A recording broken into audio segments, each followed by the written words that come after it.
Joanna Friat, bonjour. Bonjour. Alors, je rappelle que vous êtes la dernière rédactrice en chef du Jérusalem Post en français. Nous avons parlé du Jérusalem Post en français hier avec Richard Darmon, qui était le premier rédacteur en chef, le fondateur du journal, qui nous a expliqué un peu, on va dire, les difficultés de la création de ce journal et même ses difficultés économiques d'un journal qui a malgré tout s'est imposé dans le paysage médiatique français.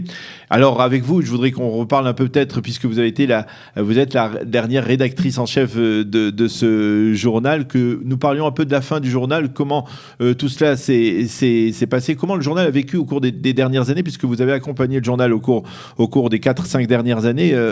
Quelle ambiance y avait-il au Jérusalem Post ? Est-ce que la direction a soutenu ce projet ou finalement elle s'en est désintéressée peu à peu ? Non, pas du tout. Donc, ce qu'a dit Richard Darmon, la logique qui prévalait au sein de la direction n'a pas changé. Donc, il y a toujours eu très peu de soutien de la part des directions. Dans les couloirs, on disait que la direction ne croyait pas tellement dans l'édition française. On a cru qu'il y aurait un sursaut de leur part avec l'ALIA, les chiffres de l'ALIA qui étaient assez importants ces dernières années. Ça n'a pas du tout été le cas. Donc on a vu une édition qui s'est peu à peu asphyxiée. Concrètement, ça a été des coupes budgétaires incessantes. Donc voilà, aucun soutien, aucune reconnaissance, je dirais. Oui. C'était un peu, on s'est toujours considéré comme le parent pauvre du Jérusalem Post. Oui, c'est ce que disait Richard Darmon déjà depuis le début. Voilà. Donc les choses n'ont pas changé. On a tenu jusqu'au bout. On a réussi à sortir un journal tant bien que mal, avec beaucoup de cœur. Vraiment, je rends hommage à mon équipe, parce qu'il y avait cette passion qui était intacte, cette volonté d'informer qui était intacte. Mais bon, personne ne savait ce qui se passait en coulisses, et c'était vraiment, on a vécu des choses un petit peu extrêmes, avec un budget qui était de plus en plus... Quel était le problème, on va dire, le problème chronique du Jérusalem Post ? Est-ce que, par exemple, le problème de distribution, le fait qu'il était payant, qu'il fallait aller le chercher dans les librairies en Israël, ou alors est-ce que il y avait d'autres problèmes, peut-être, comme vous le disiez, c'est-à-dire le désintérêt de la direction, ou le manque, l'absence de volonté d'investir dans ce journal ? Alors, il y avait plusieurs problèmes. D'abord, effectivement, un problème de distribution. Pas de politique commerciale pour le soutenir, ni le développer, ni le faire connaître. Combien de Français je rencontrais quotidiennement qui me disaient « Ah bon, le Jérusalem Post, l'édition française, ça existe toujours, ouais. » Donc ensuite, les gens le découvraient et aimaient ce journal et comprenaient qu'il occupait vraiment un créneau à part... au niveau des hebdomadaires dans la presse francophone. Mais voilà. Donc il y a eu vers la fin quelques campagnes promotionnelles, mais il fallait d'abord acheter le Jérusalem Post et découvrir qu'il y avait une campagne et des offres promotionnelles et un mois d'abonnement gratuit, etc. Donc effectivement, un problème de politique commerciale au départ. Le fait aussi qu'il était payant. Donc il y a Amodia qui...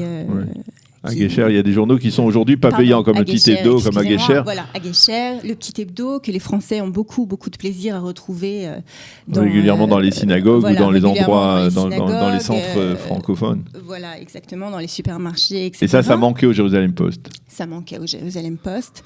Il restait cher. Et oui, je pense que voilà, ça a été un ensemble de problèmes. Maintenant, il faut quand même replacer un petit peu ce qui s'est passé dans son contexte. C'est-à-dire que jusqu'en 2013, le Jérusalem Post, je parle du groupe en général, est un groupe qui se porte plutôt bien financièrement, qui décide par la suite d'étendre ses activités. Donc il y a d'abord le rachat du Maariv en 2014. Et ensuite, il décide de développer un pôle d'apprentissage de langue. Et c'est là que les difficultés commencent. Bon, c'est un secret pour personne. Le Maariv, c'est pas révélé une très très bonne affaire. Donc voilà, donc financièrement, financièrement, l'édition en français a pâti des problèmes de l'édition en anglais et de la direction générale. Par ricochet, voilà, on a vu. Donc il faut savoir que je ne sais pas si les auditeurs le savent, mais le Jérusalem Post, donc ce qui est le plus connu, c'est l'édition évidemment quotidienne en anglais du Jérusalem Post, mais c'est quand même une dizaine de publications. Jusqu'à il y a peu, c'était une dizaine de publications.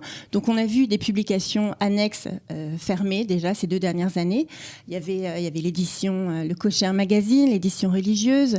Il y a eu le Métro. C'était un supplément consacré à l'actualité de Tel Aviv. Oui. Voilà. Et en même temps que nous, l'édition chrétienne, la Christian Edition, qui connaissait un rayonnement certain au sein du monde anglophone chrétien. Alors Richard Darmon nous a dit qu'au début, il y avait en fait 2 tiers de traduction, 1 tiers on va dire de papier d'origine en français, écrit par des journalistes en français. C'était un peu le même rapport à la fin, jusqu'à la fin ? Non, pas du tout. Alors ? Pas du tout. On a été... Les coupes budgétaires ont fait que c'était malheureusement de plus en plus de traductions. Je dis malheureusement parce qu'évidemment on aurait voulu plus de contenus originaux. Maintenant, le contenu était tout de même de qualité parce que c'est des journalistes chevronnés, parce que c'est des articles qui sont quand même très variés, des articles de qualité, d'un intérêt certain. Mais pas véritablement. Il y avait une absence d'une touche francophone particulière. Alors, voilà, de plus en plus. Évidemment, pas de budget, donc très peu d'oxygène pour étendre le contenu du journal et avoir des articles originaux. Et finalement, donc c'est une agonie qui s'est terminée la semaine dernière. C'est un peu comme ça qu'on peut présenter les choses, c'est-à-dire la direction vous a un peu lâché, on va dire ? Oui, c'est ça. Le nouveau rédacteur en chef de l'édition française est arrivé en place il y a 2 ans. Il y a cru. Il a cru dans l'édition française. En anglais. Pardon, de l'édition en anglais. Yaakov Katz est arrivé il y a 2 ans. Il a cru en l'édition française. Il a essayé de plaider pour son développement. Et il n'y a pas eu de répondant, malheureusement. Alors aujourd'hui, ce qui est certain, c'est que au Jérusalem Post, les rédacteurs en chef des autres éditions ne comprennent absolument pas non plus sa décision, pensent que c'est l'une des décisions les plus stupides, entre guillemets, qui ait été prise au Jérusalem Post, parce que ça va complètement à contre-courant de ce qui se passe. Je pense qu'il y a un problème, il y a une barrière culturelle, il y a la barrière de la langue aussi, qui a fait que la direction n'a peut-être pas compris non seulement le monde des médias francophones, mais également les attentes de la communauté française. Alors, il rapportait les chiffres de l'ALIA qui étaient excellents, mais comprendre les attentes de cette communauté, comprendre à quel point l'édition française occupait une place à part, ça, ils ne l'ont pas compris, malheureusement. Alors, le dernier numéro, c'était le numéro 1382. Alors, dans ce numéro, on retrouve beaucoup de témoignages de ceux qui ont fait le Jérusalem Post au cours de ces 28 dernières années. Quel est le témoignage qui vous a le plus marqué, ou vous êtes d'une certaine manière identifié à chacun des rédacteurs en chef, à chacune des périodes de l'existence du journal ? Oui, alors tous les témoignages étaient touchants, vraiment. Chacun rapportait un aspect, quelque chose qui l'avait profondément marqué, touché au sein de la rédaction. Et ce qui m'a marqué avec cette double page, c'est de voir à quel point il y avait une rédaction vivante, vibrante d'idées. Il y avait une vraie interaction entre journalistes. Et puis, petit à petit, enfin moi, ce que j'ai connu dans la dernière année, c'était plus tellement ça, malheureusement.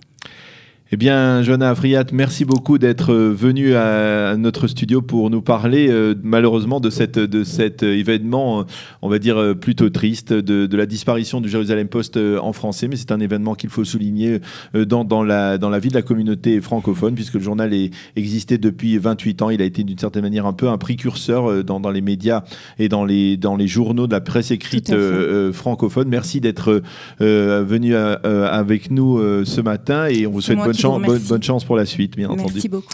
Voilà, c'est la fin de cette chronique, cet éditorial ce matin sur Studio Kalita. Dans quelques instants, Elena Gurfinkel nous présentera les émissions qui vont suivre, celles de Cathy Choukroun.